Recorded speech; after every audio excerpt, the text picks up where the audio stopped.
Hare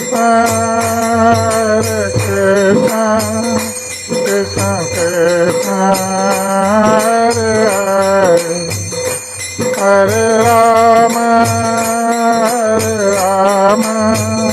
Rama Rama, Hare Hare, Hare Krishna, Krishna.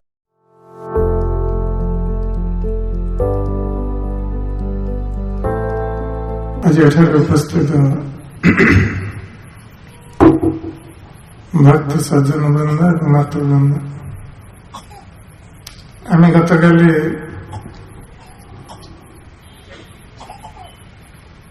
नंद महाराज वार्षिक कर प्रदान मथुरा गमन एवं वार्षिक कर प्रदान पर वसुदेव सहित मिलन कथा श्रवण करुले किपरि भाव अनेक वर्ष पर नंद महाराज वसुदेव सहित मिलन होता एवं ये मिलन किपरि भाव वसुदेव निज पुत्र मान मंगल कामना करी तांकर मंगल संबंध रे नंद महाराज को प्रश्न करथिले जदिओ से कृष्ण के संबंध रे प्रश्न कर नथिले कारण से रहस्य गुप्त रहिथिला तबे बलराम के संबंध रे अवश्य प्रश्न करथिले तब नंद महाराज वसुदेवंकर प्रश्नर प्रत्यक्ष उत्तर न दे से कही जे मोर जहाँ भी अवस्था बा दुख रही बहु काल धरी पुत्र संतान लाभ कर नथिली से दुख ठार तुमर दुख आहरी अधिक कारण तुम्हें कंसर बंदीशाला एते वर्ष धरी जीवन व्यतीत करिछ एवं केवल सेतिक नुहे तुमर छाटी पुत्रर बध तुम चक्षु सम्मुख दर्शन करिछ या ठारे बड़ी आउ दुखर घटना कौन थाई पारे तेरे नंद महाराज जिते वसुदेव को कही तुम 6टी पुत्र हत्या पर शेष तुम गोटे कन्या उत्पन्न है से स्वर्ग को चलीगला तेणु वसुदेव आश्वस्त होते नंद महाराज ये पुत्र कन्यांकर परिवर्तन कथा जानी ना से पुत्र कृष्ण को गोकुल रखी कन्या को नहीं आसछन्ति एवं से कन्या ही दुर्गा देवी जे कि कंस को दर्शन दे एवं भगवान आविर्भाव संबंध में सूचना प्रदान कर अंतर्ध्यान हो जाते तेणु यहीपरि भाव जिते उभय कथबार्ता करुले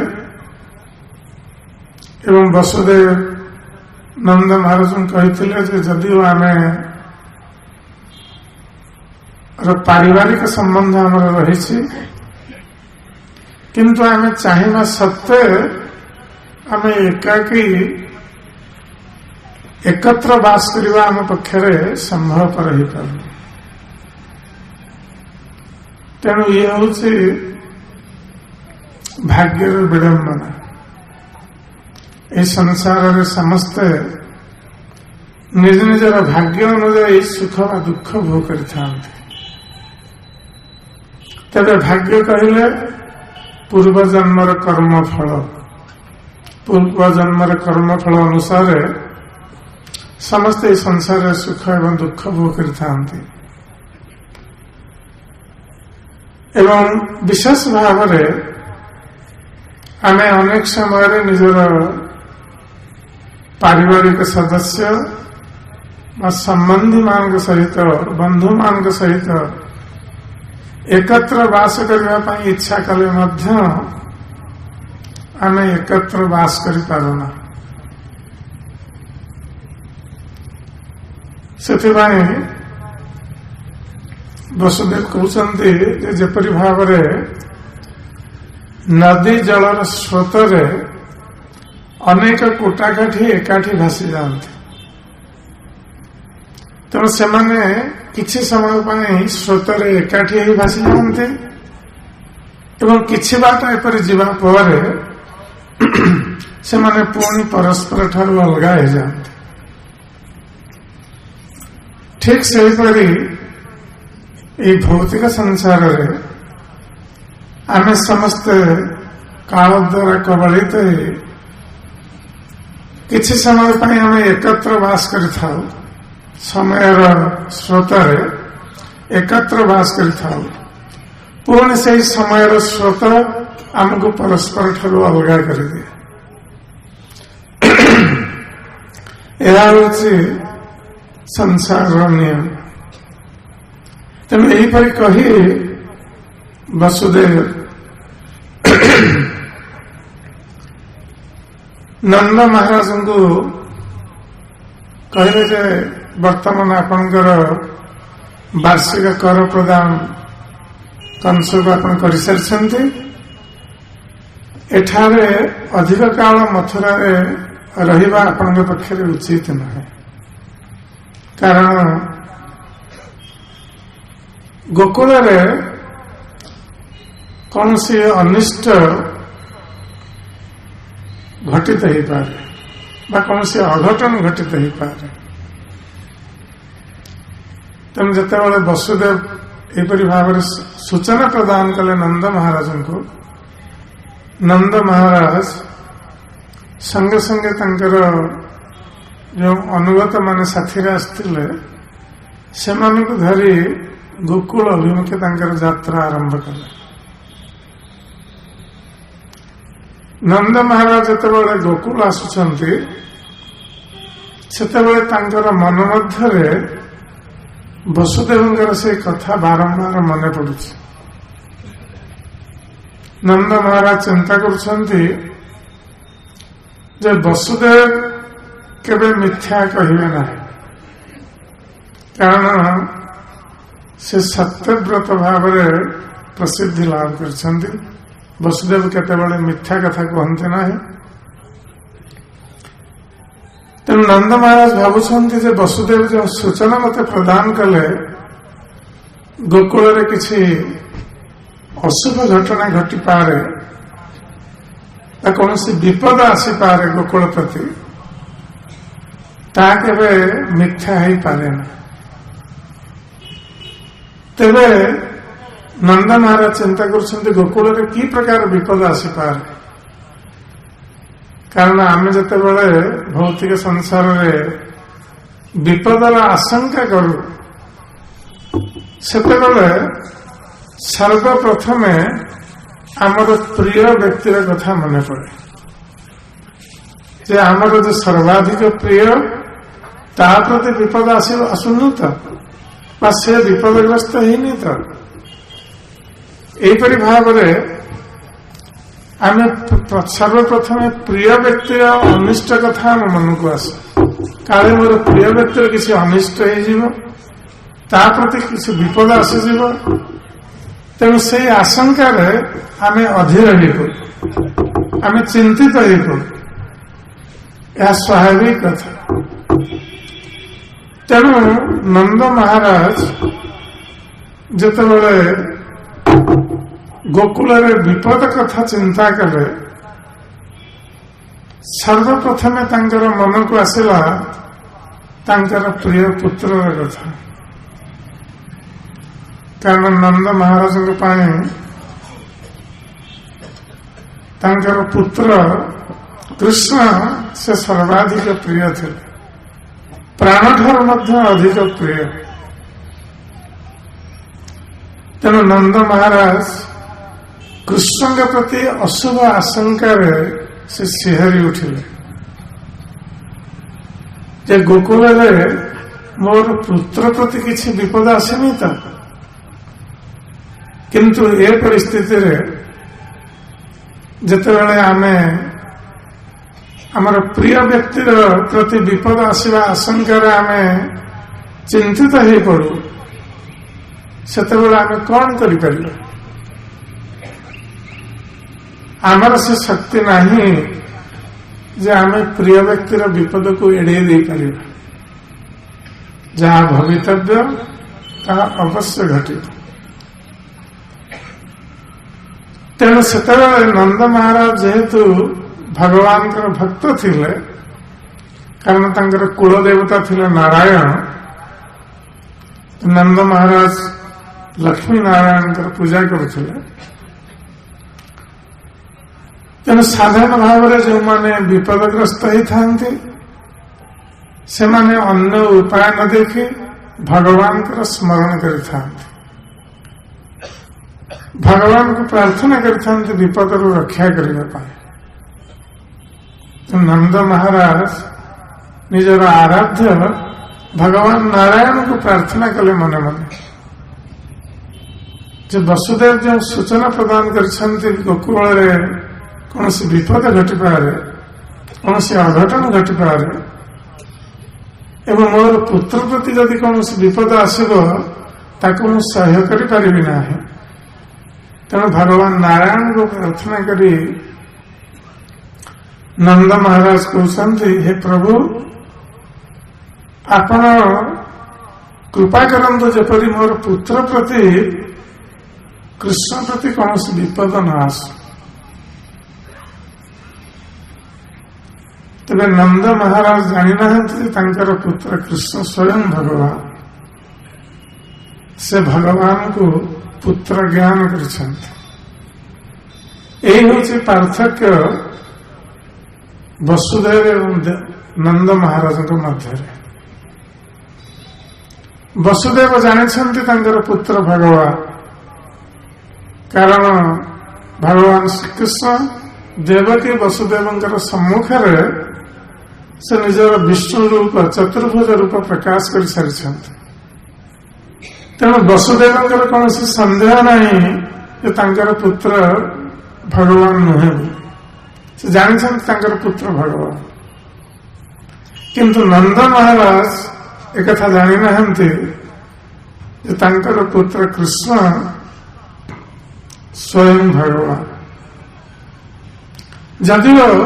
भगवान कृष्णकर अपरूप सौंदर्य से मुग्ध होती पुत्र कौन साधारण पुत्र नुहे संसार में कौन साधारण शिशु ठार एपरी शिशुर शरीर ज्योति बाहर एवं एपरी श्यामल वर्णर पुत्र संसार में कौटी परिदृष्ट हुए ना भगवान जो वर्ण श्याम वर्ण तार संसार में कौन सी उपमा नहीं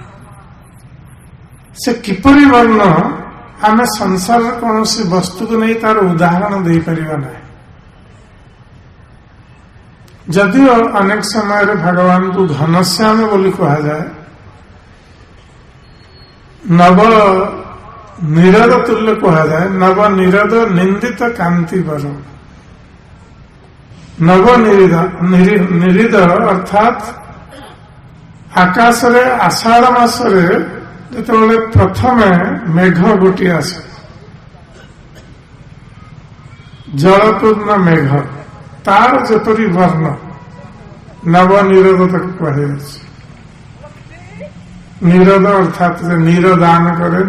मेघ नव निरोध नव मेघ बा नव घन तार कांति को मध्य भगवान श्रीकृष्ण कांति व सौंदर्य नवनिरोधर कांति को तुच्छ कर दे अर्थात भगवान कृष्ण सौंदर्य नवनिरोधर सौंदर्य ठार आहरी अधिक माधुर्यमय एवं आकर्षण केवल आम गोटे धारणा करने नव निरोध व नव घन नव मेघर उदाहरण दि उपमा प्रदान किंतु प्रकृत पक्ष भगवान कृष्ण रूपर तुलना ही संसार में ना एते सुंदर रूप एते सुंदर वर्ण श्याम वर्ण एवं जो रूप ज्योति निर्गत हो तेणु भगवान कृष्ण जो गृह शयन करुता से गृह आलोकित हो जाए शरीर ज्योति द्वारा तेणु परवर्ती अवस्था आम श्रवण करवा जे भगवान श्रीकृष्ण जितेबाला लवणी चोरी करने जाती गोपी मान गृह को अंधकार गृह गोपी मान लवणी को गुप्त भाव ऊपर रखि था किंतु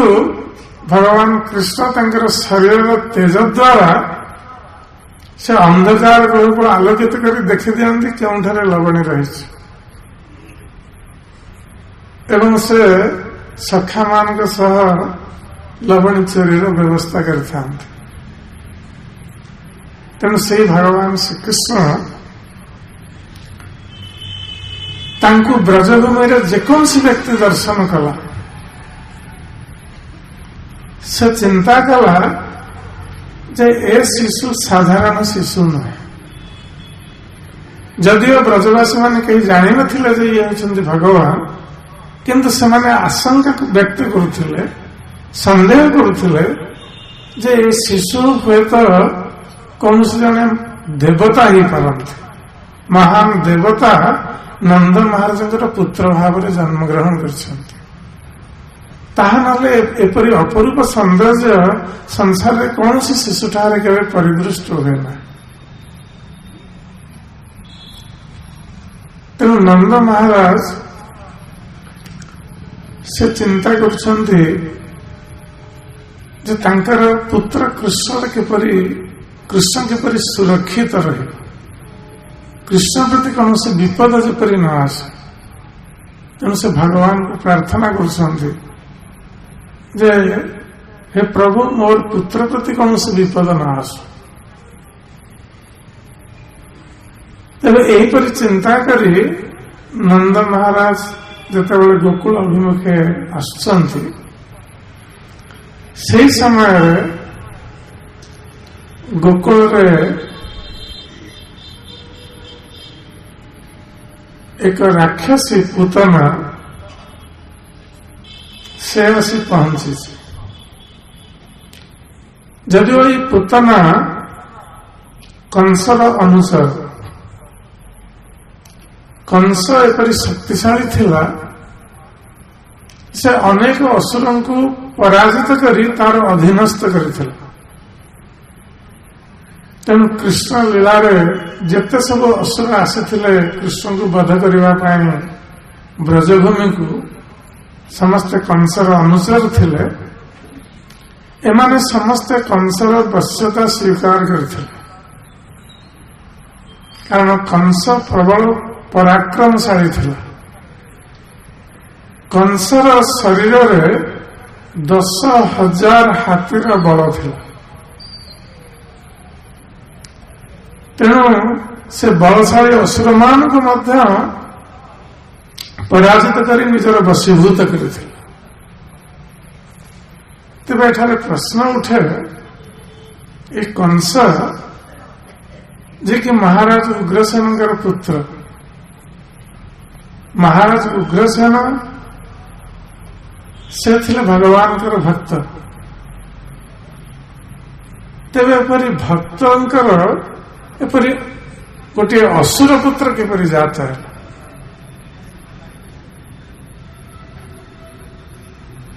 प्रकृत पक्षे कंस उग्रसेन पुत्र नथिला कारण उग्रसेन पत्नी पद्मावती उग्रसेन सहित विवाह पर से निजर पितांकर गृह को जाइथिले पद्मावती सेतेबेले तांकर यौवन अवस्था पितांकर गृह थिबा समय निज सखी मान सह पद्मावती निकटस्थ पर्वतर उपत्यकार से भ्रमण करुଥିଲେ। से समय आकाश द्रुमिल नामक राक्षस विमान यात्रा करुଥିଲେ। से जिते पद्मावती सौंदर्य अवलोकन कला से पद्मावती के प्रति आकृष्ट हो गला। तेणु से संगे संगे आकाश रथ को तल को ओह्ल कारण जेहेतु असुर माने इच्छा अनुसार रूप परिवर्तन कर पारती तेणु ये द्रुमिल असुर संगे संगे उग्रसेन वेश धारण कला एवं उग्रसेन वेश धारण करी से पद्मावती निकट को गला। तेरे पद्मावती जेहेतु असुर ये कार्य को जानीपारे ना तेणु उग्रसेन बेसी दुर्मिल सहित तांकर जो संगम है से संगम रु पुत्र कंस उत्पन्न होता। तेणु से प्रकृत पक्षे दुर्मिल असुर पुत्र था कंस से आसुरिक प्रवृत्ति संपन्न था। तेणु से कंस को जिते तार मंत्री माने उपदेश देते जे वसुदेवंकर संतान जन्मर 10 दिन पूर्व जेते शिशु जन्म ग्रहण कर समस्त को बध करने कंस को से परामर्श देते। तेणु कंस आदेश देता पुतना जो पुतना समग्र मथुरा एवं ब्रज प्रदेश बुली बुली 8-10 दिन बाद किसी ऊर्ध्व समय धरी जेते सब शिशु जन्म ग्रहण कर समस्त को पुतना बध कर। पुतना राक्षसी से कामचारी निज इच्छा अनुसार जेकोसी स्थान को जापर एवं निज इच्छा अनुसार से तार वेश परिवर्तन कर जेहेतु असुर मैंने अनेक समय जोग सिद्धि प्राप्त होता तेणु से आकाश उड़ी पारती निज इच्छा अनुसार वेश परिवर्तन कर पारती। तेणु ये पुतना राक्षसी से आकाश उड़ी पारुथि एवं इच्छा अनुसार वेश परिवर्तन कर पारुथि। तेणु पुतना कंस द्वारा आदिष्ट आदेश प्राप्त से मथुरा जनपदर अनेक शिशु को हत्या कर सारी। वर्तमान से पुतना भगवान लीला शक्ति द्वारा प्रेरित है वर्तमान ब्रजभूमि को गमन कर पुतना आकाश उड़ी आसी जो गोकुल में पहुंचला भगवान लीला शक्ति द्वारा प्रेरित है कारण भगवान धाम रे प्रकृत पक्षे मायार कौन प्रभाव ना भगवान धाम भगवान अंतरंग शक्ति जोगमायर अधीन सेठारे महामाया तंकर प्रभाव विस्तार करें ना किंतु भगवान जोगमाया शक्ति लीला शक्ति भगवान अनंत शक्ति रही परास शक्ति विविध श्रूयते स्वाभाविक ज्ञान बल क्रिया भगवान ज्ञान शक्ति, बल शक्ति, क्रिया शक्ति, लीला शक्ति, विभिन्न प्रकार शक्ति अच्छा। तेणु भगवान इच्छा करने मात्र भगवान शक्ति मान सब कार्य करने आरंभ करते। तेणु भगवान जेहेतु ब्रजभूमि लीला विलास करने आविर्भूत होती, तेणु भगवान लीला शक्ति पुतना को प्रेरित कला गोकुल को आसवा। तेणु पुतना अनेक शिशु को बध कर आसी गोकुल में पहुंची। जदिओ पुतना इच्छा कर गोकुल समस्त शिशु को बध करने, किंतु से पर्यंत से गोकुल में कौन से शिशु को बध करना। तेणु से आकाश जितेबाला उड़ी उड़ी आसला पुतना, से समय से इच्छा कला गोकुल में शिशु मान को बध करने। तेणु पुतना संगे संगे तार रूप परिवर्तन करदे।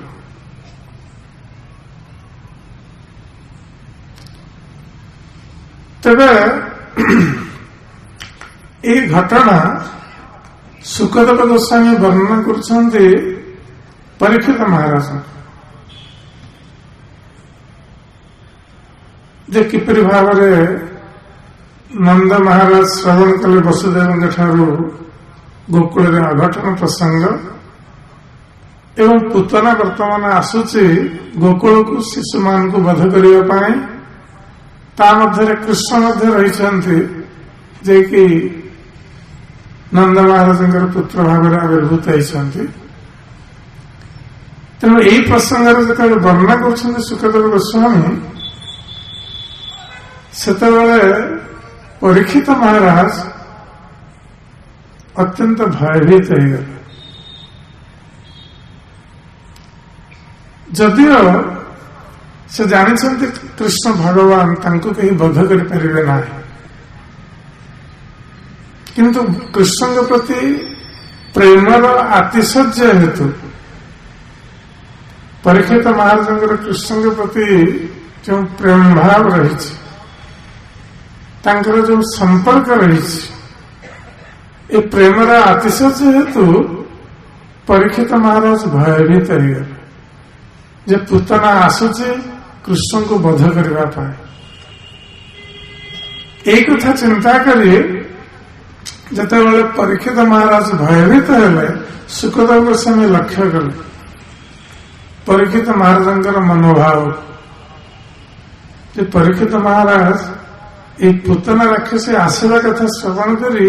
भयभीत होती, काले पुतना कृष्ण को बध कर। तेणु परीक्षित महाराज को आश्वस्त करने श्री सुखदेव गोस्वामी कहते न यत्र श्रवणादिनी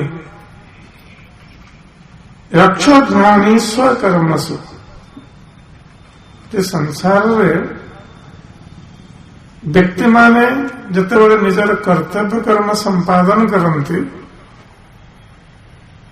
से कर्तव्य कर्म संपादन करने भितर सेमाने श्रवण आदि रक्षो ज्ञान सेमाने भगवान नाम कथा श्रवण करि थांते एवं नाम कीर्तन करि थांते। तेणु भगवान कथा जो कीर्तित ही था बा भगवान नाम जो उच्चारित ही था, हरे कृष्ण कृष्ण कृष्ण हरे हरे, हरे राम राम राम हरे हरे। तेणु भगवान का नाम जो उच्चारित हुए कीर्तित हुए, भगवान कथा एवं तांकर नाम रक्षो ज्ञान जिते सब विघ्न रही संसार जिते प्रकार विपद रही ଯେଉଁଠାରେ ଭଗବାନଙ୍କର ନାମ ଉଚ୍ଚାରିତ ହୁଏ, କୀର୍ତ୍ତିତ ହୁଏ, ଭଗବାନଙ୍କର କଥା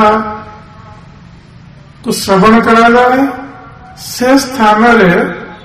କୌଣସି ବିଘ୍ନ ରହିପାରିବ ନାହିଁ ବା ବିଘ୍ନ ଆସିପାରିବ ନାହିଁ। କାରଣ ଭଗବାନଙ୍କର ନାମ ଏବଂ କଥା ସମସ୍ତ ପ୍ରକାର ବିଘ୍ନ ବିପଦକୁ ଦୂର କରିବା ପାଇଁ ସମର୍ଥ। ତା ଭଗବାନଙ୍କର ନାମ ଏବଂ ତାଙ୍କର କଥା ଇଏ ସର୍ବଶୁଭଙ୍କର। ତେଣୁ ଯେଉଁଠାରେ ସମସ୍ତ ଶୁଭର ଉଦୟ ହୁଏ ସେଠାରେ କେବେ ଅଶୁଭ ରହିପାରିବ ନାହିଁ। ତେଣୁ ସୁଖଦେବ ଗୋସ୍ୱାମୀ ମହାରାଜ ପରୀକ୍ଷିତଙ୍କୁ କହୁଛନ୍ତି ଯେ କୁର୍ବନ୍ତ ସାତ୍ୱତା ଭର୍ତ୍ତୁ ୟାତୁ ଧାନ୍ୟସ୍ତ ତତ୍ର ହି। ତେଣୁ ଯେଉଁଠାରେ ସାତ୍ୱତ ମାନଙ୍କର ଭର୍ତ୍ତୁ, ସାତ୍ୱତ ଅର୍ଥାତ୍ ଭକ୍ତ, ଭକ୍ତମାନଙ୍କର ଭର୍ତ୍ତୁ ଅର୍ଥାତ୍ ସ୍ୱାମୀ ପ୍ରଭୁ ସେ ହେଉଛନ୍ତି ଭଗବାନ ଶ୍ରୀକୃଷ୍ଣ। ତେଣୁ ଯେଉଁଠାରେ ଭଗବାନ ଶ୍ରୀକୃଷ୍ଣଙ୍କର ନାମ କୀର୍ତ୍ତନ ହେଉଛି, ତାଙ୍କର କଥା କୀର୍ତ୍ତିତ ହେଉଛି, ସେଠାରେ କୌଣସି ବିପଦ ଆସିପାରିବ ନାହିଁ। ସେ ସ୍ଥାନକୁ କୌଣସି ବିପଦ ଆସିପାରିବ ନାହିଁ। ଏପରିକି ଯେଉଁଠାରେ ଭୂତ ପ୍ରେତ ରହୁଛନ୍ତି, ଅନେକ ସମୟରେ ଆମେ ଦେଖୁ କୌଣସି ସ୍ଥାନରେ ଯଦି କେହି ବାସ ନ କରନ୍ତି ସେଠାରେ ଭୂତ ପ୍ରେତ ବାସ କରିଥାନ୍ତି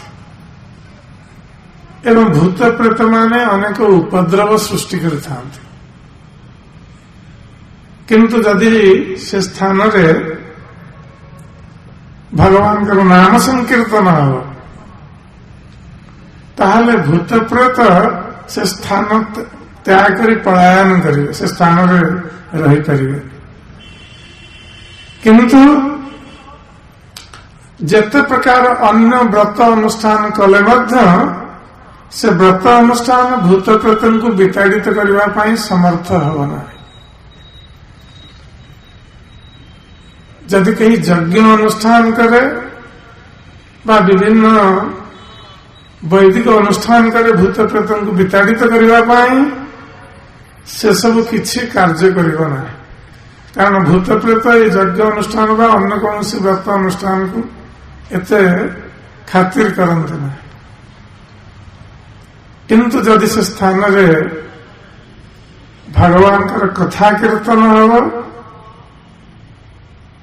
ଭଗବାନଙ୍କର ନାମ ଉଚ୍ଚାରିତ ହେବ, ନାମ ସଂକୀର୍ତ୍ତନ ହେବ, ତାହେଲେ ଭୂତ ପ୍ରେତ ସେ ସ୍ଥାନରେ ଆଉ ରହିପାରିବେ। ସେମାନେ ଅତି ଶୀଘ୍ର ସେ ସ୍ଥାନ ପରିତ୍ୟାଗ କରିବେ, କାରଣ ସେମାନେ ଭଗବାନଙ୍କର ନାମ ଶ୍ରବଣକୁ ସହନ କରିପାରିବେ ନାହିଁ, ନାମ କୀର୍ତ୍ତନକୁ ସହନ କରିପାରିବେ ନାହିଁ। ତେଣୁ ଭଗବାନଙ୍କର ନାମ କୀର୍ତ୍ତନ ଏତେ ଶକ୍ତିଶାଳୀ ଯେ ତାହା ବ୍ୟକ୍ତିକୁ ସମସ୍ତ ପ୍ରକାର ଭୂତ ପ୍ରେତଙ୍କର ଆକ୍ରମଣ, ତନ୍ତ୍ରମନ୍ତ୍ର ଆକ୍ରମଣ ଠାରୁ ରକ୍ଷା କରିବା ପାଇଁ ସମର୍ଥ। କୌଣସି ତନ୍ତ୍ରମନ୍ତ୍ର କାମ କରିବନି ସେ ବ୍ୟକ୍ତି ଉପରେ ଯଦି ସେ ବ୍ୟକ୍ତି ଭଗବାନଙ୍କର ନାମ କୀର୍ତ୍ତନ କରୁଛି। ନାମ ଜପ ବା କୀର୍ତ୍ତନ ବ୍ୟକ୍ତିକୁ ସବୁ ପ୍ରକାର ବିପଦରୁ ସୁରକ୍ଷା ପ୍ରଦାନ କରିଥାଏ। ତେଣୁ ଶ୍ରୀ ସୁଖଦେବ ଗୋସ୍ୱାମୀ କହୁଛନ୍ତି ଯେ ହେ ରାଜନ, ଯେତେବେଳେ ଭଗବାନଙ୍କର ନାମ କୀର୍ତ୍ତନ ଏବଂ ଭଗବାନଙ୍କର କଥା ଏତେ ଶକ୍ତିଶାଳୀ, ସେ ସ୍ଥାନକୁ କୌଣସି ବିପଦ ଆସିପାରିବନି ବା ଭୂତପ୍ରେତ ଆସିପାରିବେ ନାହିଁ, ବା ଭୂତପ୍ରେତ ଯଦି ଥାନ୍ତି ସେ ସ୍ଥାନ ତ୍ୟାଗ କରି ଚାଲିଯିବେ,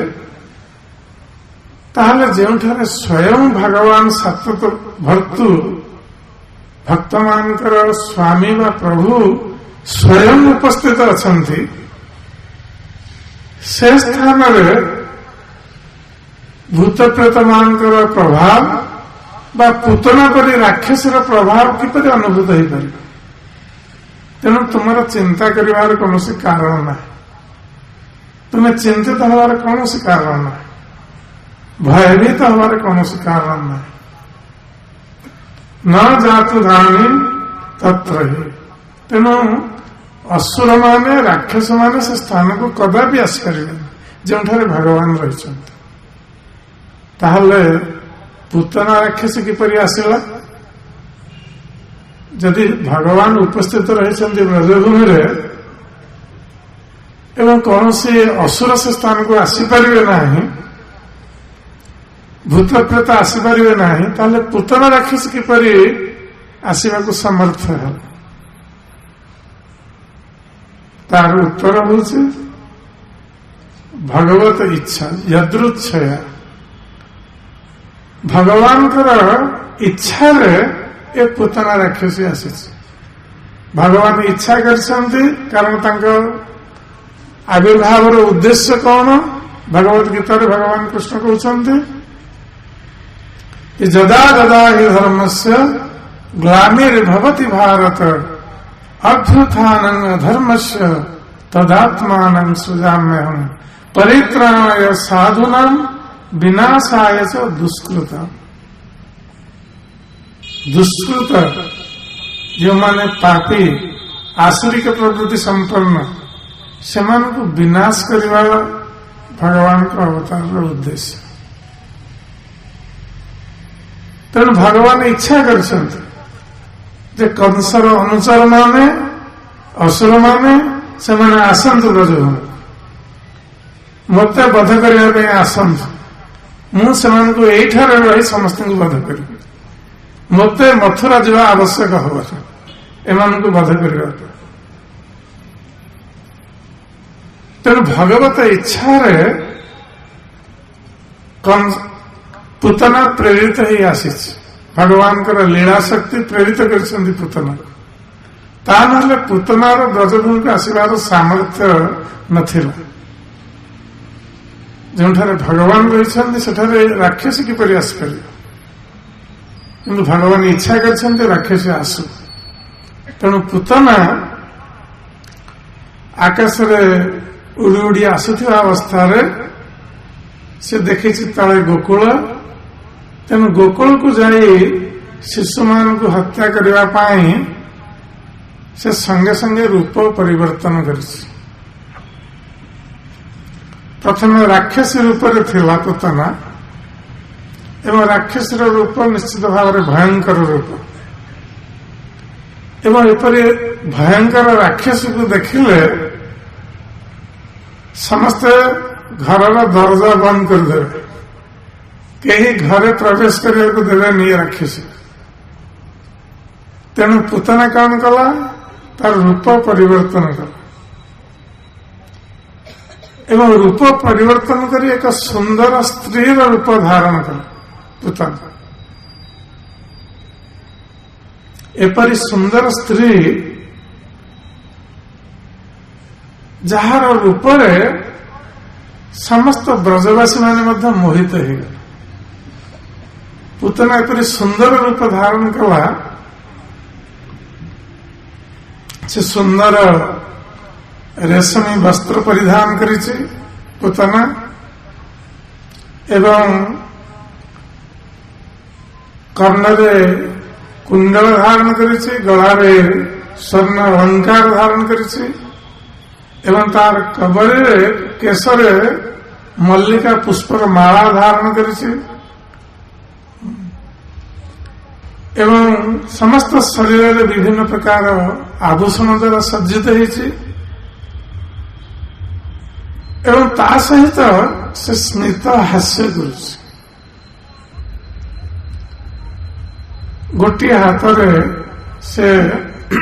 कमल पुष्प धारण करिछि। एपरी अवस्था पूतनार सुंदर मुखमंडल तार घन कृष्ण केशराशि द्वारा आवृत होइछि।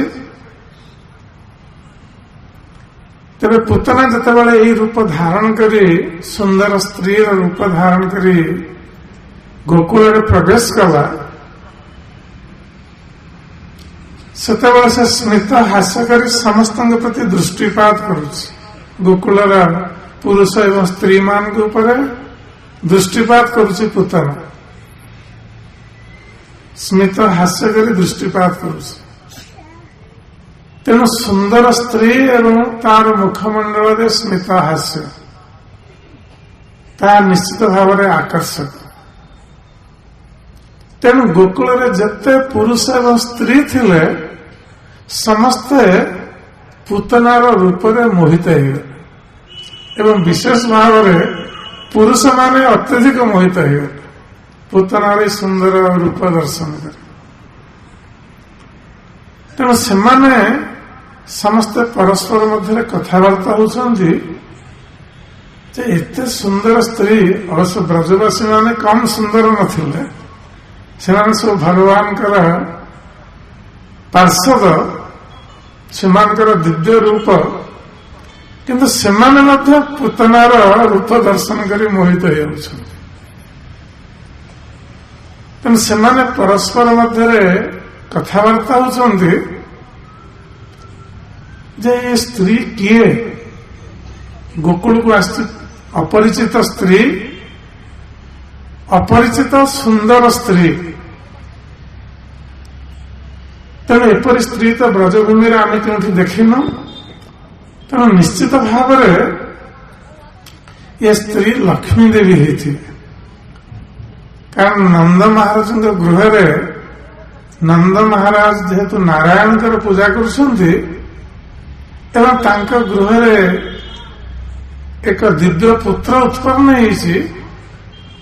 तेणु बोधहुए लक्ष्मी देवी आसचंदी नंद महाराज गृह को नारायण निकट को एवं तांकर पुत्र को दर्शन करने तेणु एपरी भाव से परस्पर मध्य कथबार्ता होती पुणी कई भावुंट जे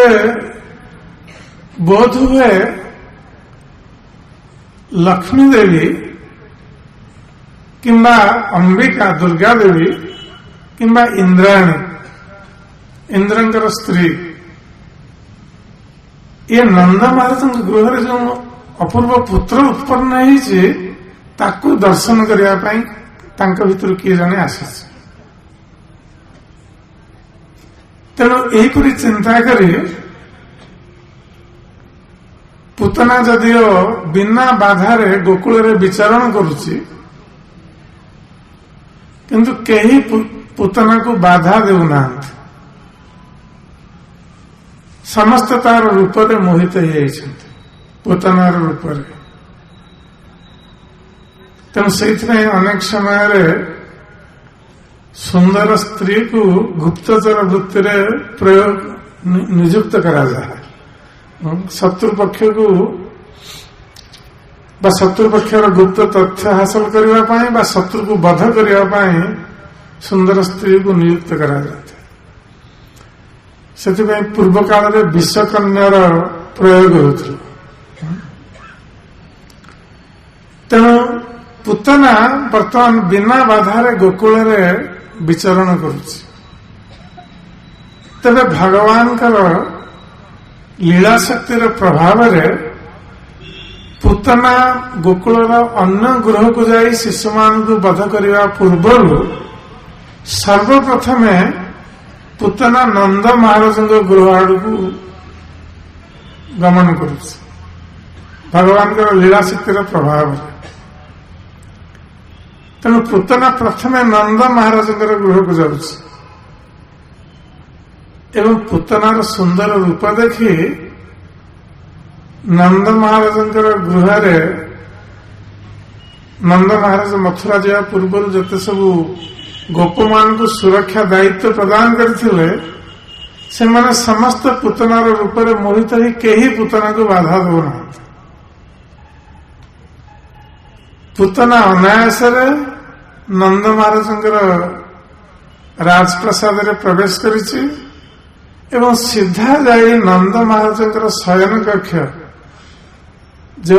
कृष्ण शयन करुले से कक्ष प्रवेश करिछि एवं से कक्ष केवल जे कृष्ण शଯ୍ୟାରେ ଶୋଇ ରହିଥିଲେ ତା ନୁହେଁ सेठारे कृष्णଙ୍କ निकटରେ ଯଶୋଦା ଏବଂ ରୋହିଣୀ ଦେବୀ ମଧ୍ୟ ଉପସ୍ଥିତ ଥିଲେ।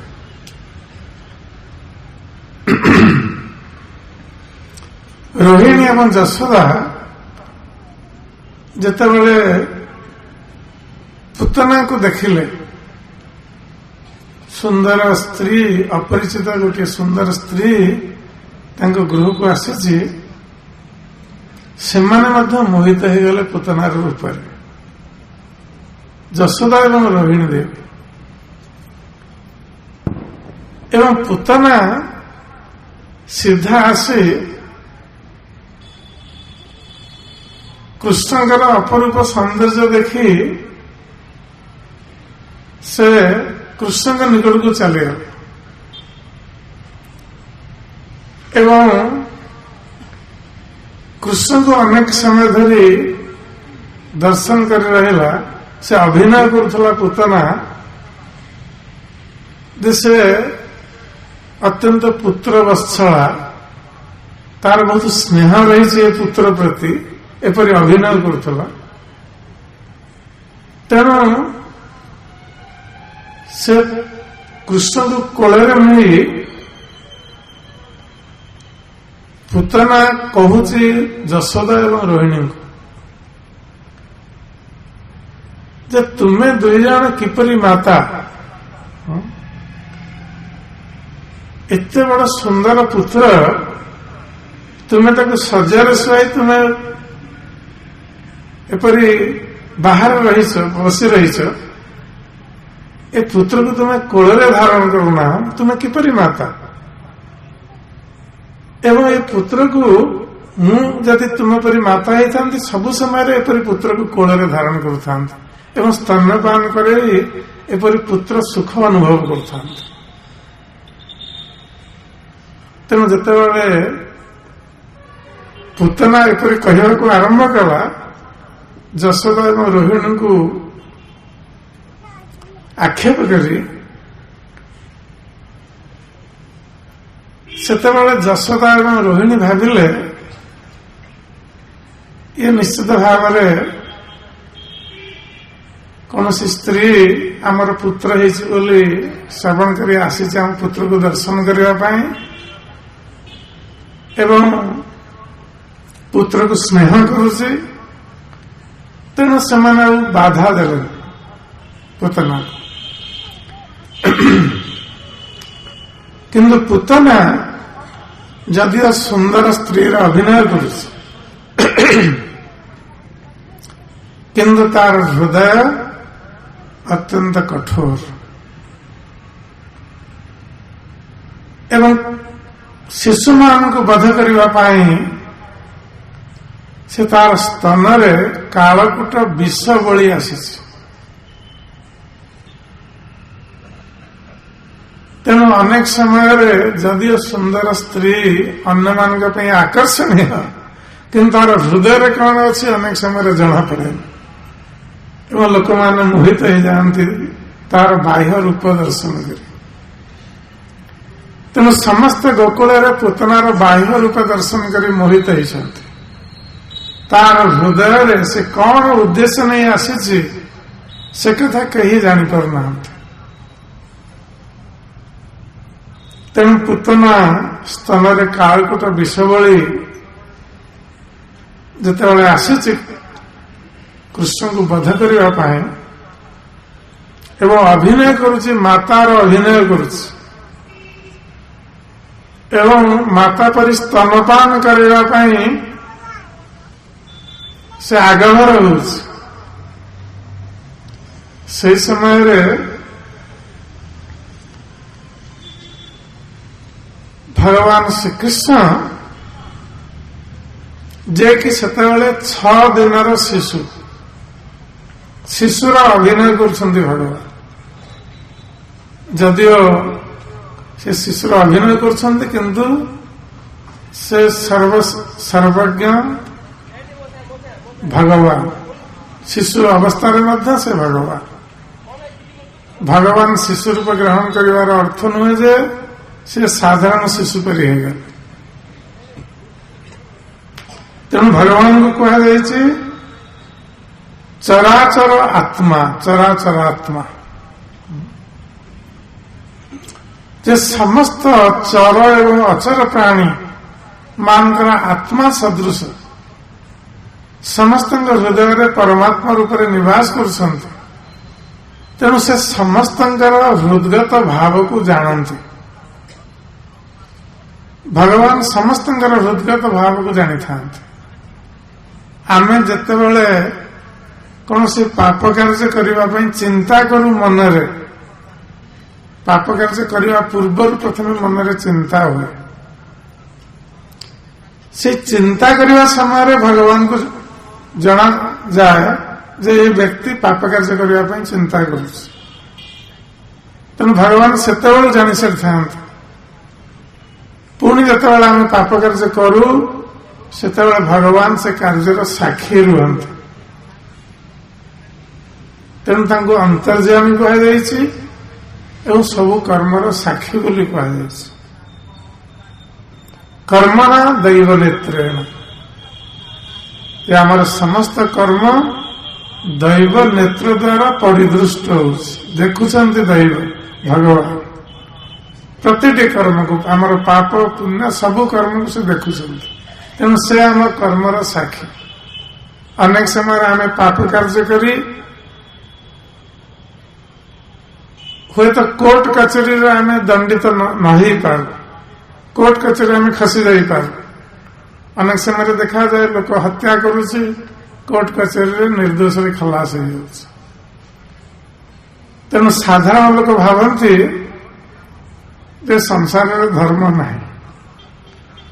ଏ ଲୋକଟା ହତ୍ୟା କଲା ଅଥଚ ନିର୍ଦ୍ଦୋଷରେ ଖଲାସ ହେଇଗଲା, କଣ ଧର୍ମ ଅଛି ସଂସାରରେ?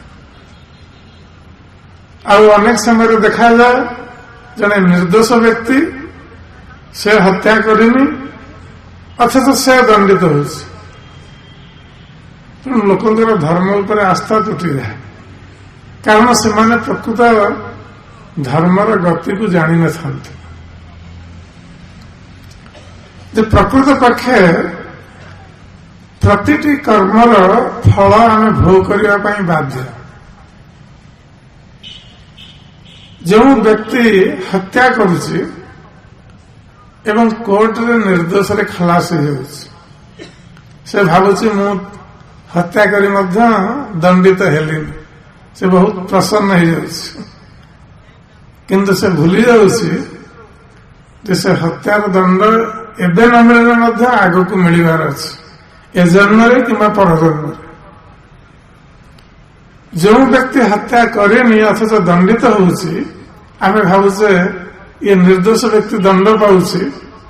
ସେ ବ୍ୟକ୍ତି ମଧ୍ୟ ନିର୍ଦ୍ଦୋଷ ନୁହେଁ। ସେ କୋଉ ଜନ୍ମରେ ହତ୍ୟା କରିଥିଲା, ସେ ଖସି ଯାଇଥିଲା କୋର୍ଟ କଚେରୀରୁ, ଏ ଜନ୍ମରେ ସେ ଦଣ୍ଡ ପାଉଛି। ଆଉ ଏ ଜନ୍ମରେ ଯିଏ ଖସି ଯାଇଛି, କୋର୍ଟ କଚେରୀରୁ ନିର୍ଦ୍ଦୋଷରେ ଖଲାସ ହେଇଛି, ସେ ତା ପାଇଁ ଦଣ୍ଡ ସୁରକ୍ଷିତ ରହିଲା। ସେ ଏ ଜନ୍ମରେ ନହେଲେ କୋଉ ଜନ୍ମରେ ହେଲେ ସେ ଭୋଗ କରିବ।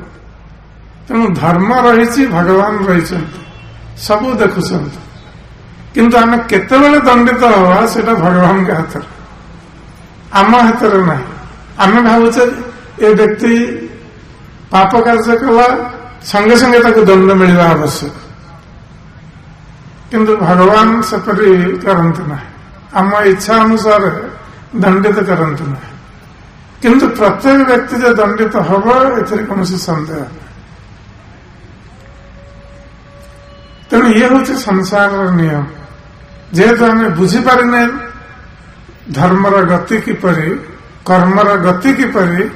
ଅନେକ ସମୟରେ ଆମର ଧର୍ମ ଉପରେ ଆସ୍ଥା ତୁଟିଯାଏ, କିନ୍ତୁ ତାହା ଠିକ ନୁହେଁ। ଧର୍ମ ରହିଛି ଏବଂ ଧର୍ମ ସବୁ ସମୟରେ କାର୍ଯ୍ୟ କରିବ।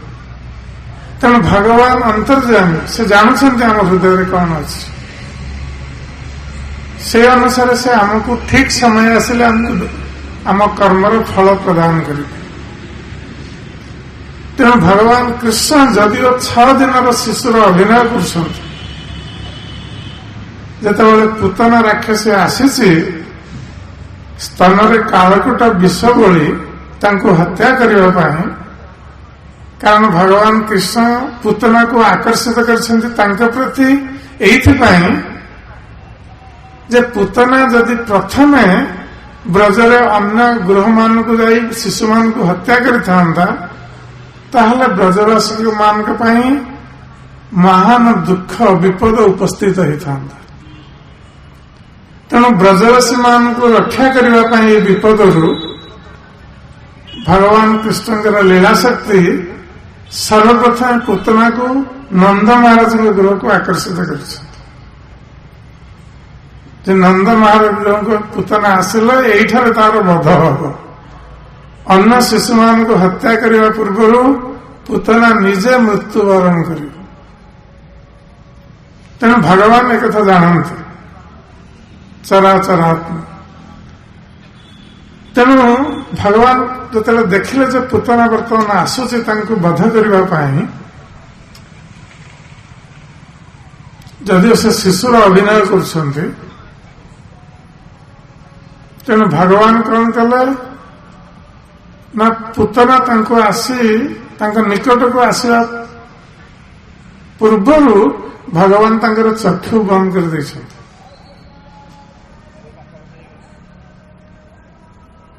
ता पूर्व भगवान कृष्ण देखुले किंतु जिते देखिले पुतना आसूची बध करने से चक्षु बंद कर कहीं बंद कले भगवान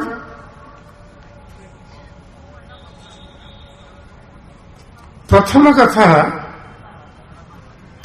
पुतना भाविब जे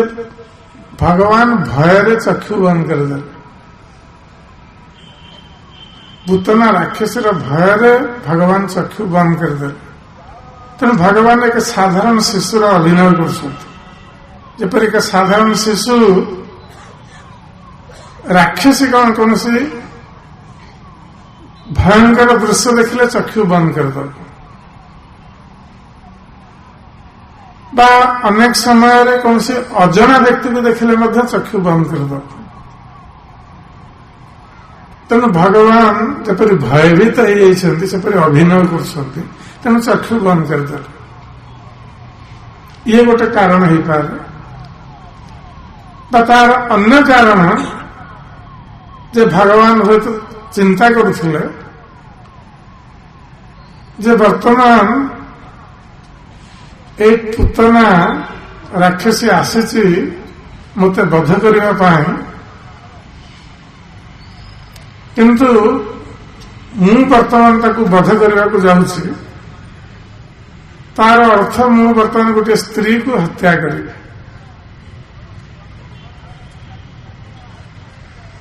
तेणु भगवान चिंता करछन्ति कारण शास्त्र रे स्त्री बधयोग्य नुहे। स्त्री बालक वृद्ध ब्राह्मण एमाने सब बधयोग्य नुहंती। तेणु जो माने एमान को बध करते से महान पापरे भागी होता। तेणु भगवान कृष्ण चिंता करछन्ति वर्तमान मत गोटे स्त्री को बध करने को पड़ो जगतर कल्याण तेणु से चक्षु बंद कर दौरान किंबा अन्य अनेक कारण हो पारे जे भगवान भावुछन्ति जे पुतना राक्षसी तेणु भगवान जहा पर दृष्टि पड़े भगवान दृष्टि सब समय शुभ दृष्टि। जदि कहा पर भगवान शुभ दृष्टि पड़ेगा तार भाग्य बदल जाए। तेणु भगवान निजर शुभ दृष्टि को पुतना उपर पकेवा चाहू न।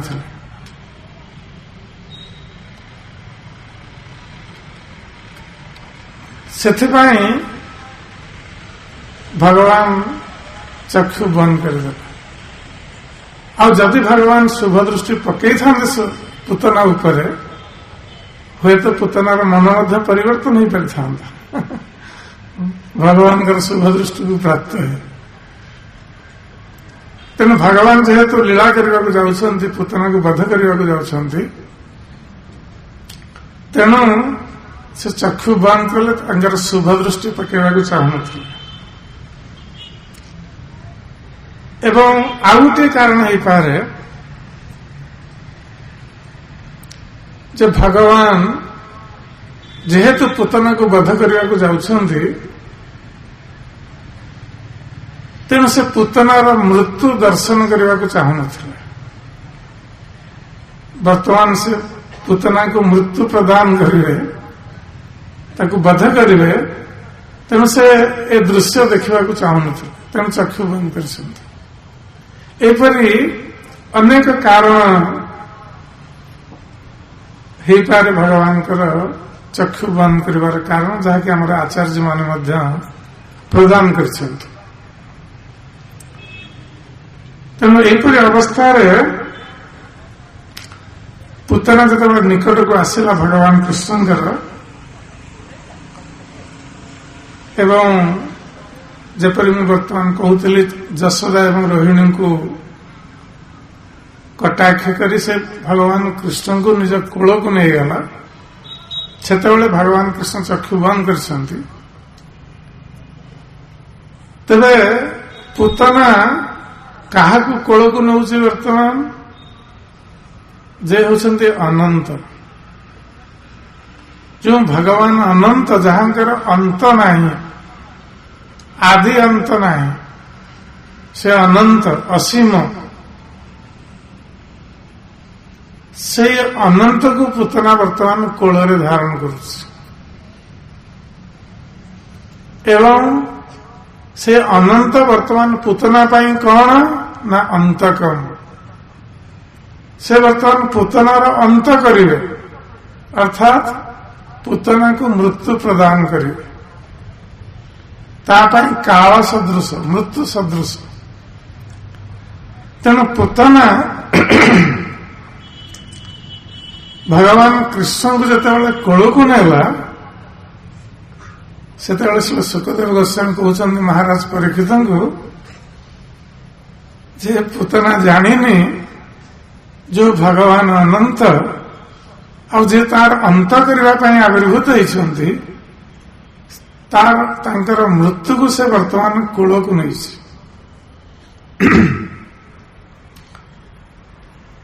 जपरी पुतना तार मृत्यु को आह्वान कर पुतना ब्रजभूमि को आसला तार मृत्यु को आह्वान करुला एवं वर्तमान स्वयं मृत्यु उसे कोल धारण कर तेणु सुखदेव गोस्वामी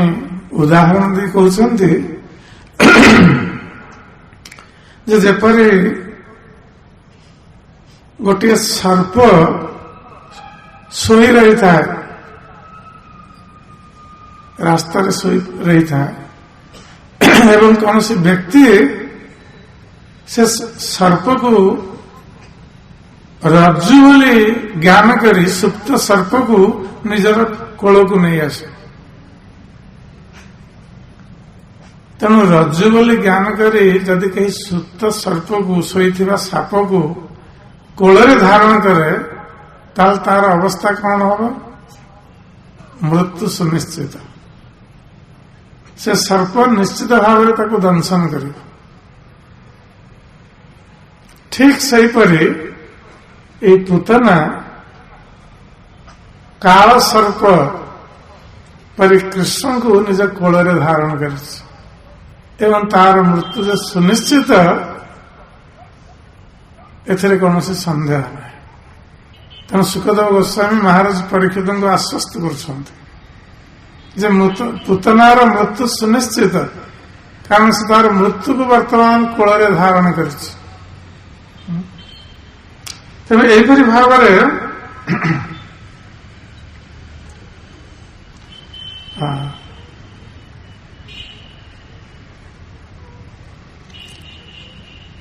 तेणु जितेबाला पुतना यहीपरि भाव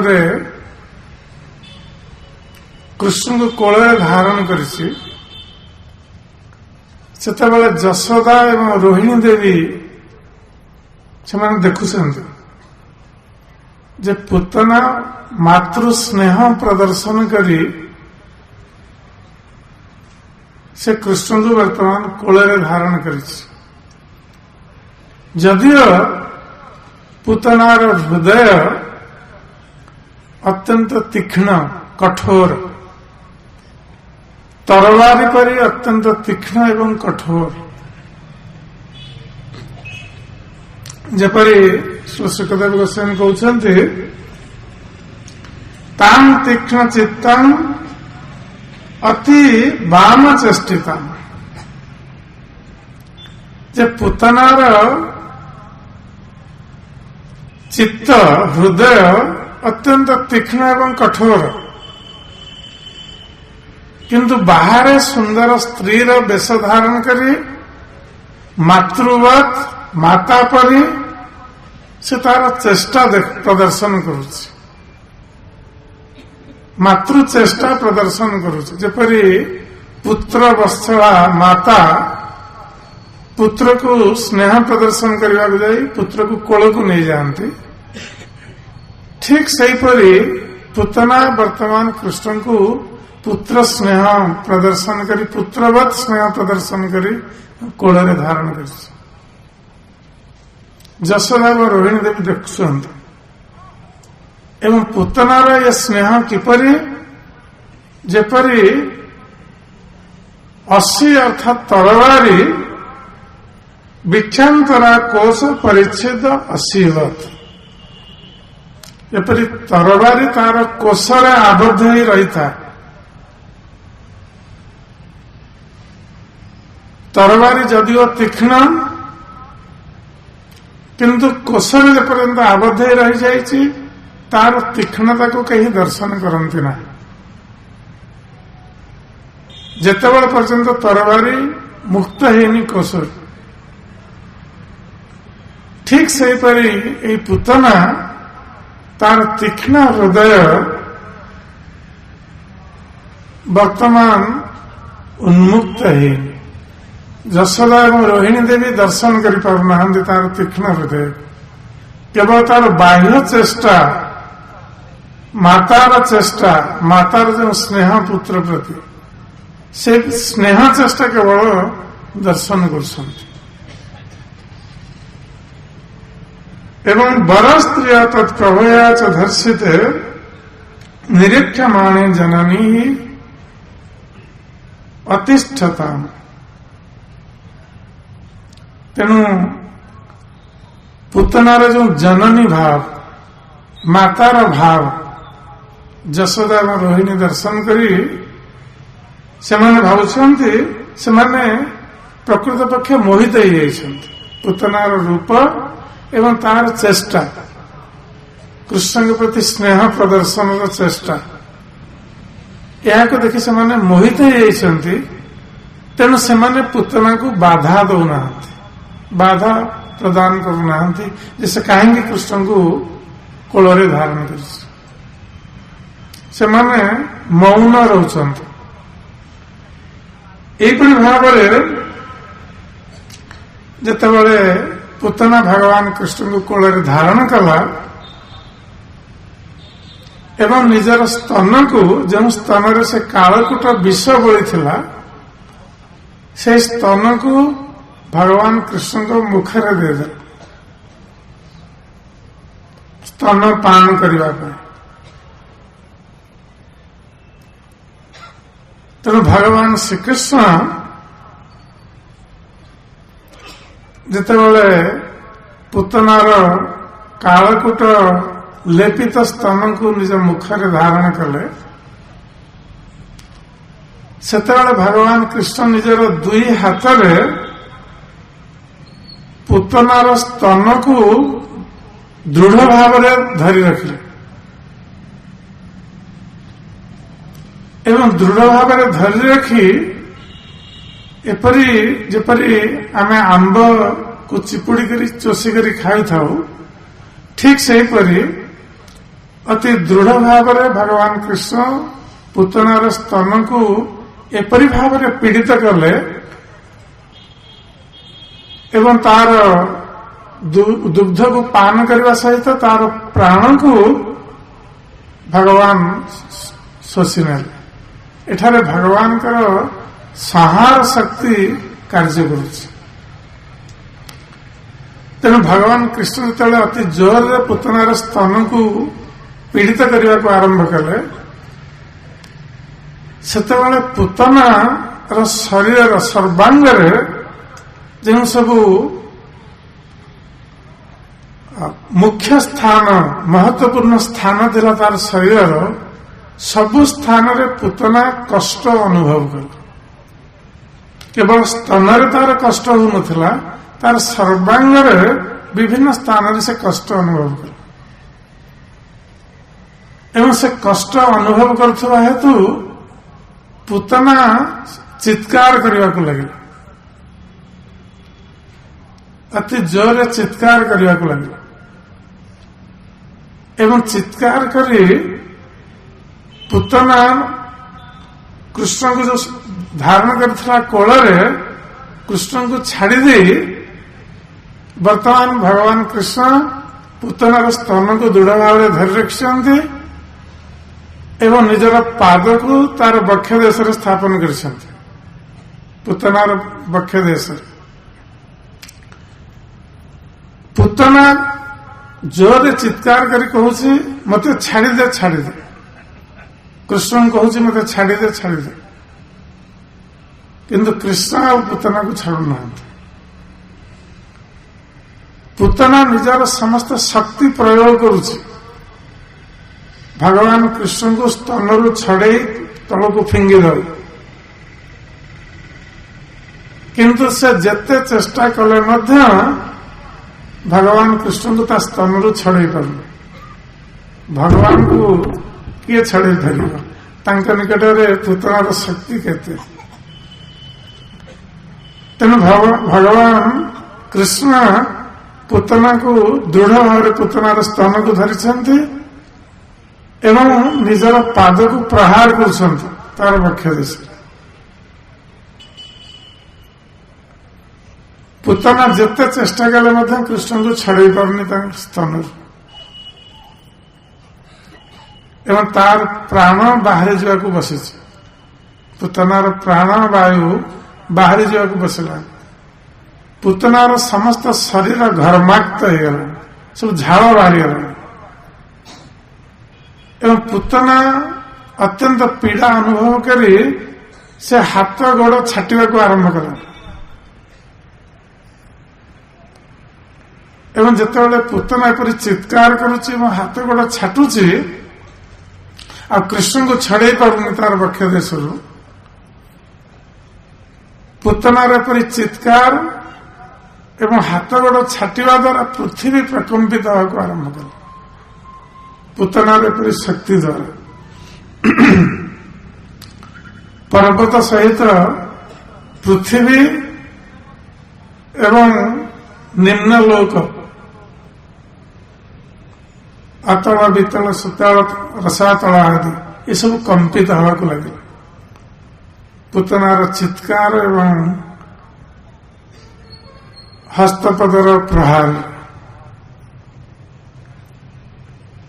तेणु पुतना आ वर्तमान नंद महाराज से गृह भितर रही पारला जो प्राण चली जावा से संगे संगे चित्कार करी से गृह भितर बाहरी आसी गोकुलर ग्रामर बाहर को चली आसला पुतना दौड़ी दौड़ी बहुत द्रुत गति एवं समस्त ब्रजवासी माने जिते से चित्कार श्रवण कले से माने भाविले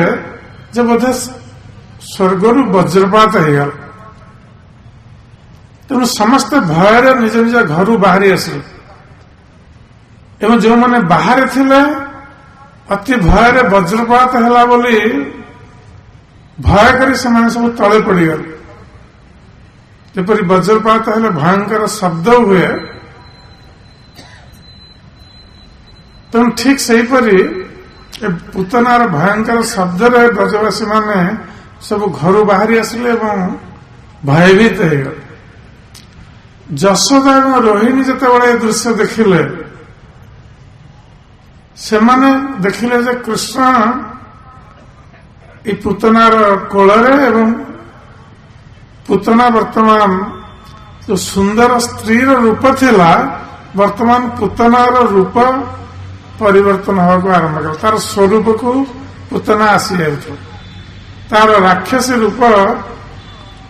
वर्तमान तार प्रदर्शित है से सुंदर माया रूप को धारण कर पारला ना तुम जशोदा और रोहिणी जिते देखिले कृष्णकर जीवन संकटापन्न से माने संगे संगे से स्थान में अचेतन हो गए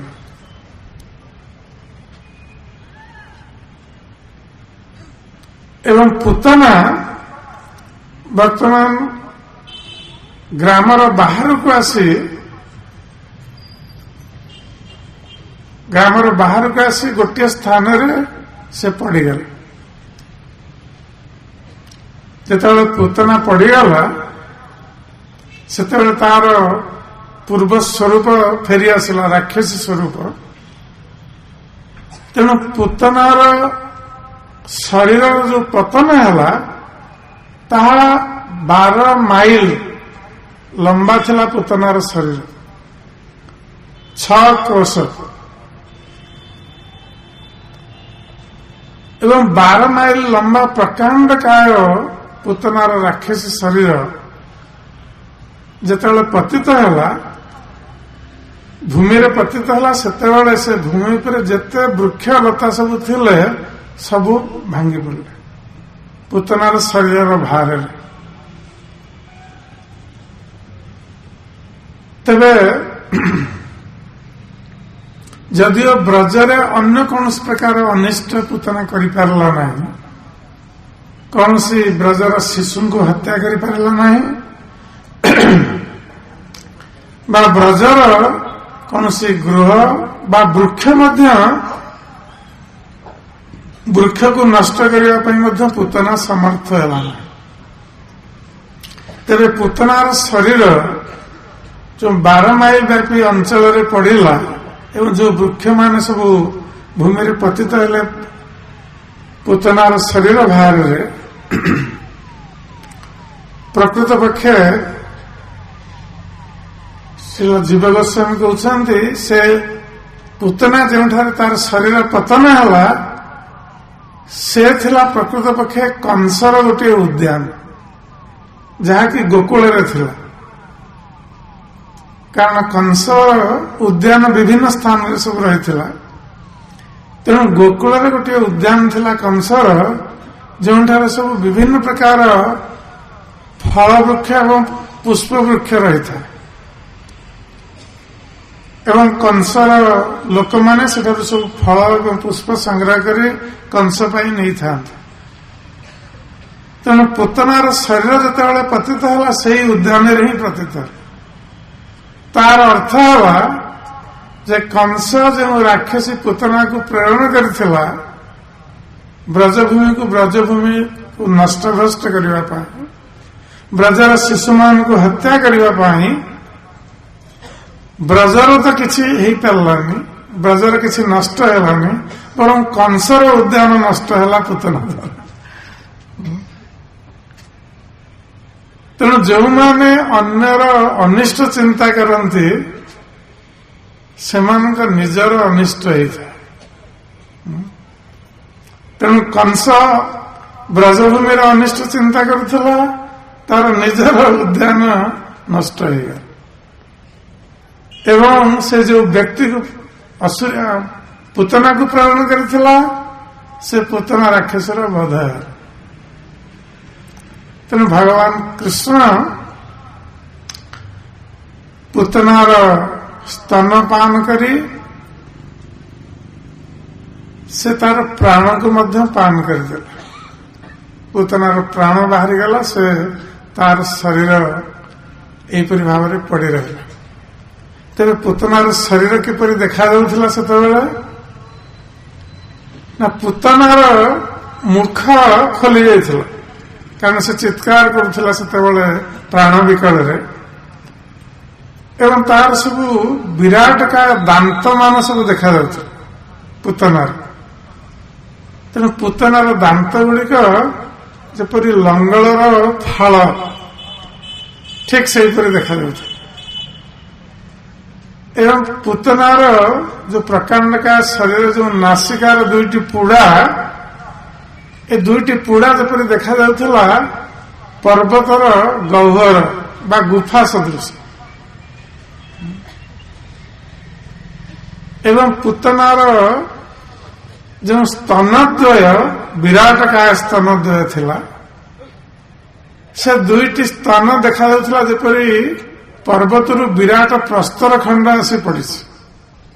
दुईटी विराट प्रस्तर खंड सदृश प्रतीयमान होता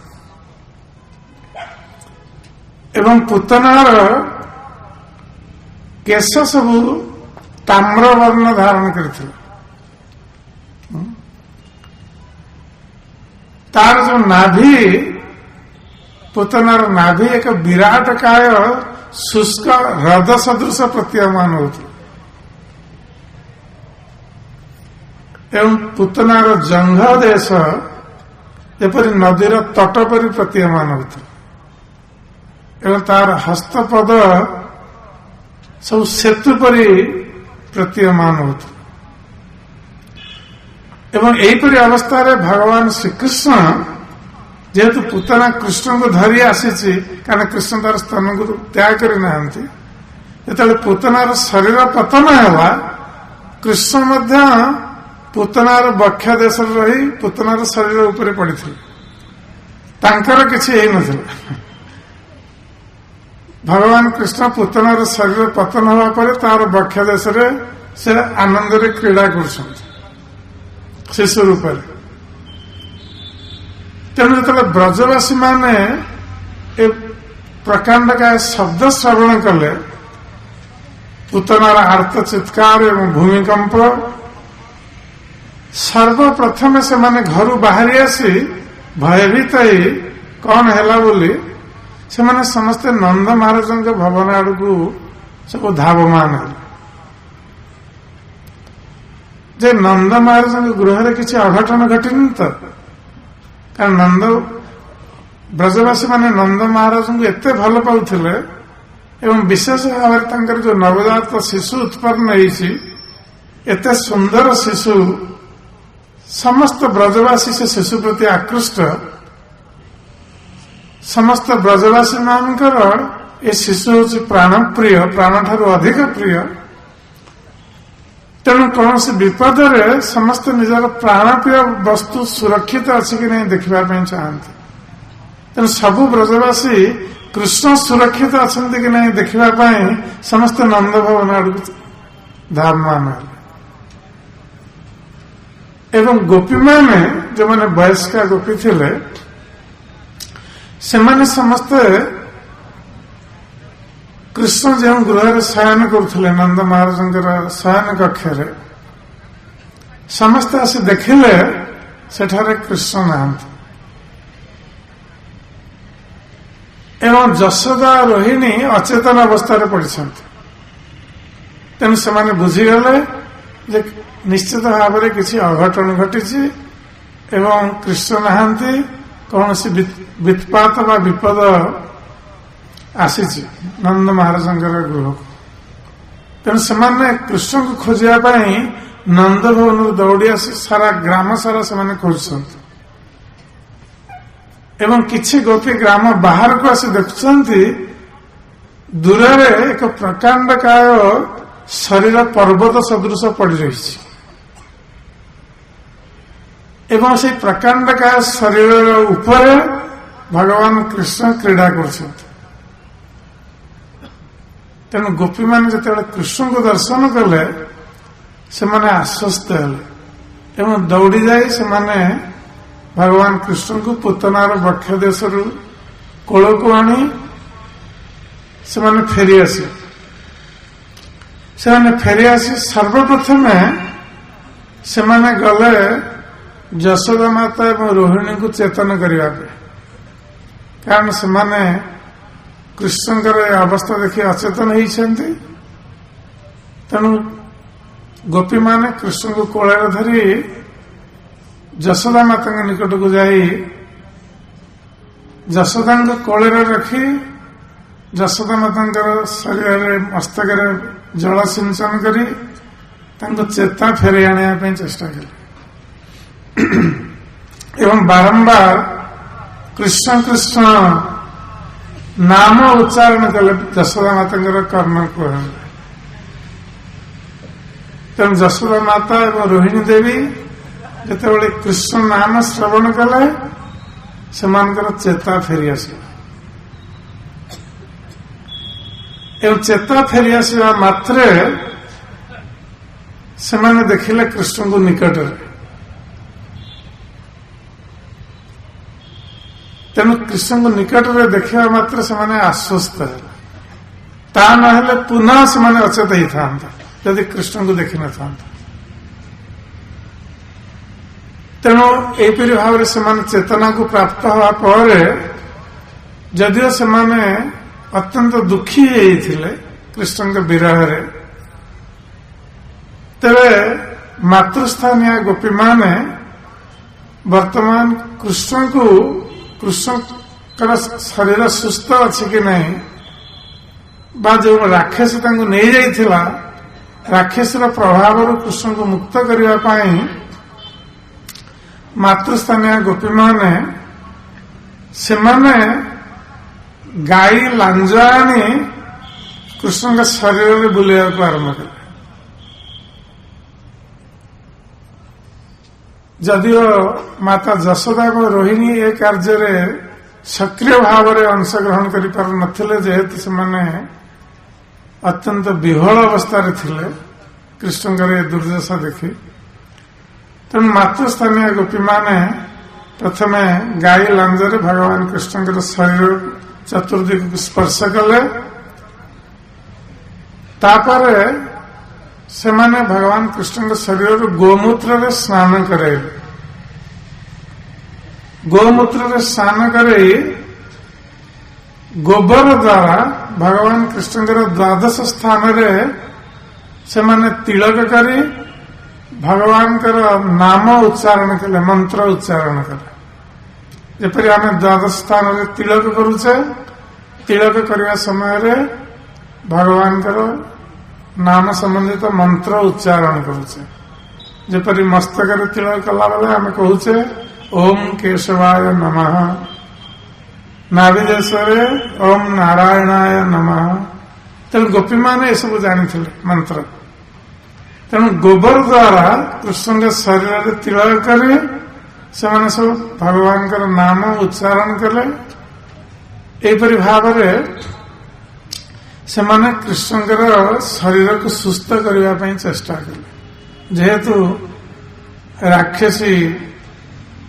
ପୁତନା ତାଙ୍କୁ ନେଇଯାଇଥିଲା, ତେଣୁ କିଛି ଅସୁବିଧା ହେଇଥିବ କୃଷ୍ଣଙ୍କର, ସେଥିପାଇଁ ଗୋପୀମାନେ ଏପରି କାର୍ଯ୍ୟ କଲେ। ତେବେ ଯଦିଓ କୃଷ୍ଣଙ୍କର ସୁରକ୍ଷା ପାଇଁ ଗୋପୀମାନେ ପ୍ରଥମେ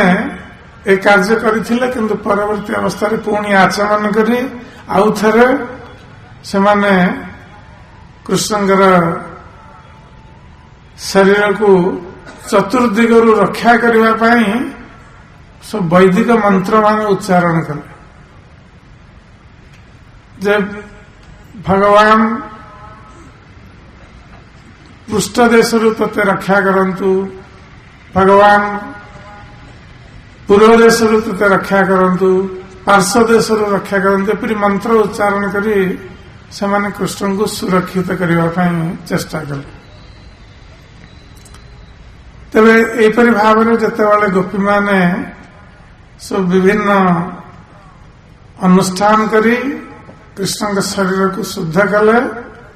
ତାପରେ ସେମାନେ ଯଶୋଦା ମାତାଙ୍କୁ ଦେଲେ କୃଷ୍ଣଙ୍କୁ ସ୍ତନପାନ କରିବା ପାଇଁ। କାରଣ ଯଦି ଶିଶୁ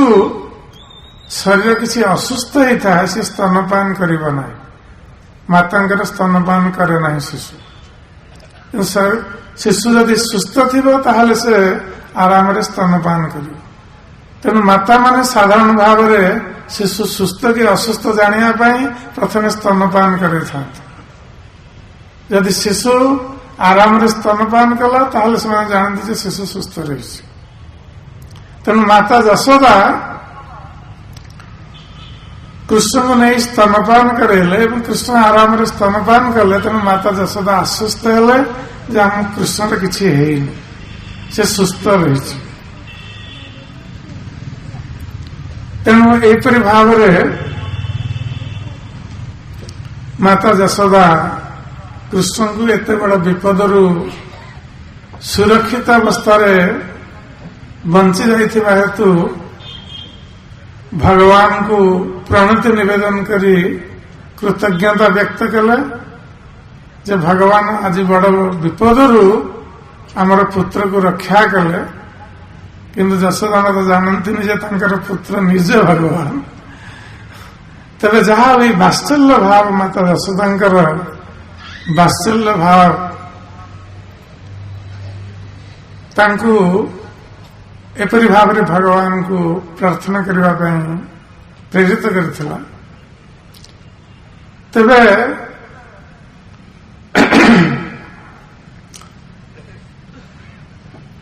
श्री सुखदेव गोस्वामी कहते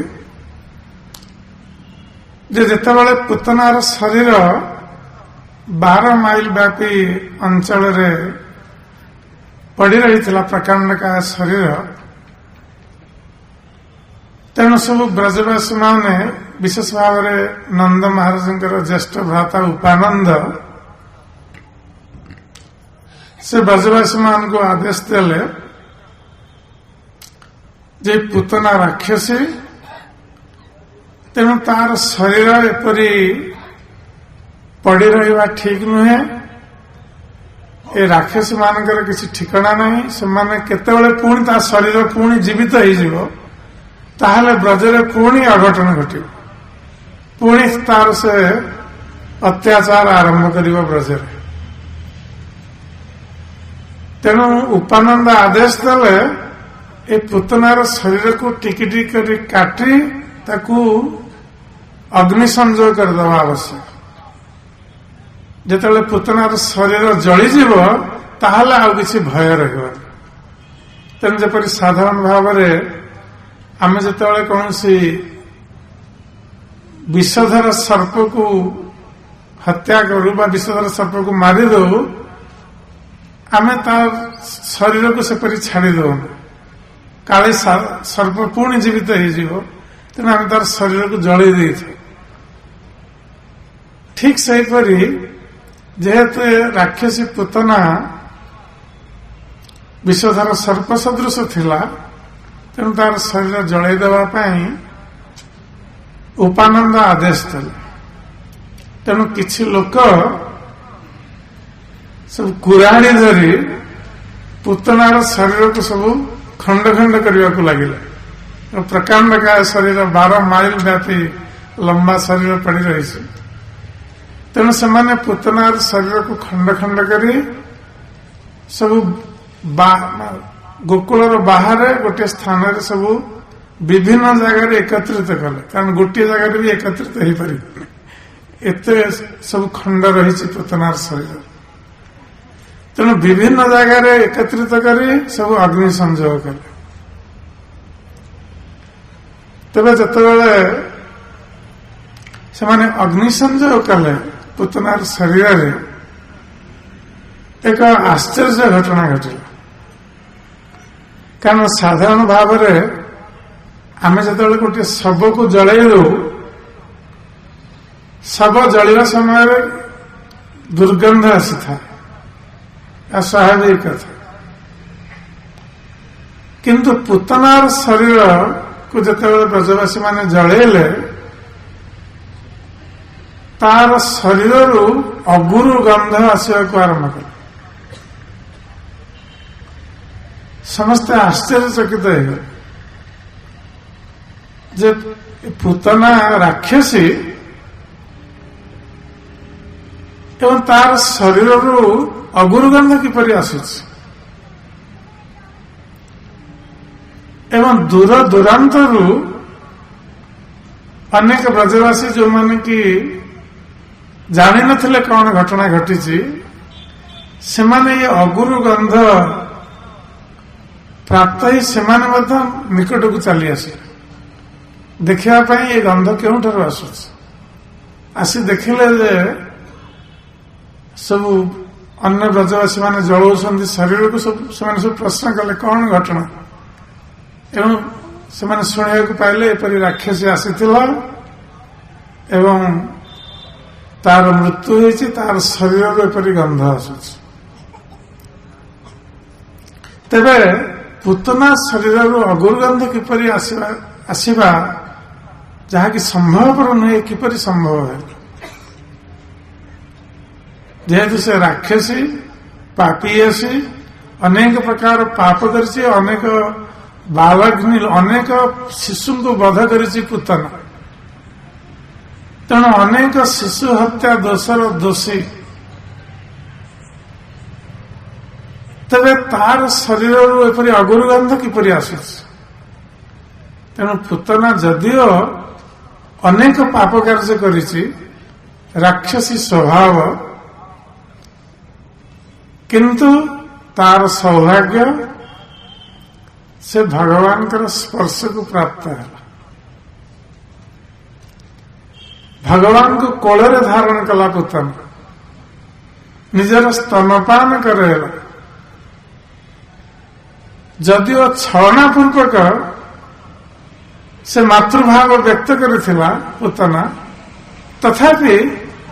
से मातृभाव व्यक्त करी कृष्ण प्रति स्नेह प्रदर्शन कला तेणु भगवान अंग स्पर्श पुतनार शरीर मध्य शुद्ध हो केवल शरीर शुद्ध है नुहे पुतनार जिते सब पापराशि थिला पुतनार पापराशि मध्य विदूरित हो जो भगवान नाम संकीर्तन नाम संकीर्तन जस्य सर्व पाप प्रणाशन जो भगवान नाम संकीर्तन व्यक्तिर समस्त पाप नष्ट हो जाए प्रणाम दुख समानम जो भगवान को प्रणाम कले व्यक्तिर समस्त दुख दूर हो जाए जदि से भगवान को कहीं कोଳରେ धारण करुछि ताहले तार दुख बा पापराशि केउठारे रहे से व्यक्ति निश्चित भाव में शुद्ध हब पवित्र हब एथिरे कौन संदेह ना तेणु भगवान अंगस्पर्श प्राप्त ही पुतनार शरीर शुद्ध हो जाइथिबा हेतु पुतनार शरीर अगुरु गंध चतुर्दिग को आमोदित करुछि तेणु एपरी भाव जितेबाला ब्रजरे दृश्य चलीथिला सेतेबाला नंद महाराज गोकुल प्रत्यावर्तन करुछन्ति मथुरा आसुछन्ति गोकुल रास्तार चिंतित अवस्था नंद महाराज आसुछन्ति जे किछि गोकुल अघटन वासुदेव जेपरी भविष्यवाणी करछन्ति अघटन आशंकार शंकित ही नंद महाराज आसुछन्ति गोकुल को देखुछन्ति दूररू अगुरुर गंध आसुछि एवं अनेक जगह अग्नि संयोग करी जला जाउछि तो नंद महाराज आसी पचारे से लोक मान को संवाद प्राप्त है किपरि पुतना आसीथिला किपरि कृष्ण को कोଳରେ धारण करिथिला एवं किपरि तार बध हैला नंद महाराज जो भय थिला जे मोर पुत्र प्रति विपद आसी पारे तांकर अनुमान सत्य है तेरे जेहेतु भगवान तांकर पुत्र को रक्षा करछन्ति नंद महाराज भगवान को मने मने प्रार्थना करी निजर कृतज्ञता व्यक्त कले एवं जेतेबेले गृह आसी पहुंचले से संगे संगे आसी सीधा कृष्ण निकट को जाई कृष्ण को निज कोଳରେ धारण कले एवं नंद महाराज निज को धिक्कार करुथिले जे मु कहीं मोर पुत्र कृष्ण को छाड़ी मथुरा गली मुझे मथुरा न जाई थांती आज ये घटना घटी न था एवं मु जो लोक मान नियुक्त करी सुरक्षा रे सेमाने कौन करुले सेमाने कहीं पुतना राक्षस को बाधा देलेनी पुतना राक्षस किपरि बिना बाधारे मोर शयन कक्ष आसी प्रवेश कला एवं मोर पुत्र को वध करने प्रयास कला एपरी भाव नंद महाराज निजक धिकार करथिले एवं अन्य मानक मध्य भर्त्सना करथिले पुत्रर प्रेम रे विहल होई नंद महाराज एपरी निजर भाव को व्यक्त करथिले तेरे जहा हो भगवान कृष्णकर मात्र 6 दिन शिशु अवस्था ब्रजभूमि रे जो प्रथम विपद आसी देखादेला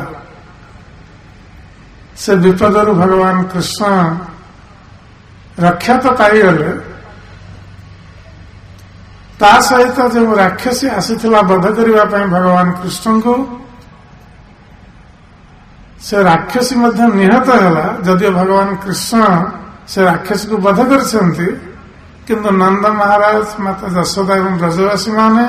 चिंता करछंती जे आमे जो नारायण आराधना करथिले जो नारायण आमर कुलदेवता तेणु नंद महाराज चिंता करछंती मोर अनुपस्थित मु जो नारायण को प्रार्थना करथिले कृष्ण सुरक्षा पाए से नारायण मो कथा श्रवण करछंती से कृपा करी मोर पुत्र को रक्षा करछंती तेणु यहीपरी चिंता करी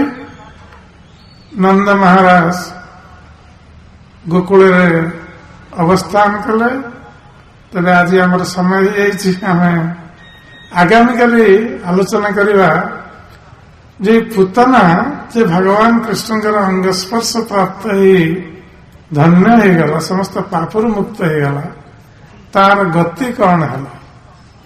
से विषय चिंता करवा आलोचना करवा भगवान कृष्णकर अन्य लीला मान आम काली आलोचना करवा हरे कृष्ण।